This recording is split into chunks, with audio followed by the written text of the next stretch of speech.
Você está aqui nos bastidores do ODD, né? Simbora nessa, hein? ODD.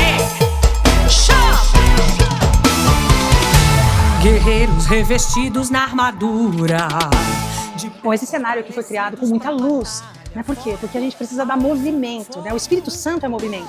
Então a gente colocou muita coisa colorida, especialmente nas cores vermelhas, porque o logo ODD é preto e vermelho. Então tudo foi muito pensado, tudo tem uma identidade. A nossa roupa tá num tom alaranjado, quase vermelho. Tá todo mundo muito feliz, dedicado aqui a fazer isso, profissionais de primeira.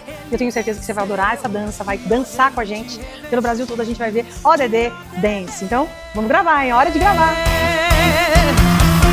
Vamos lá.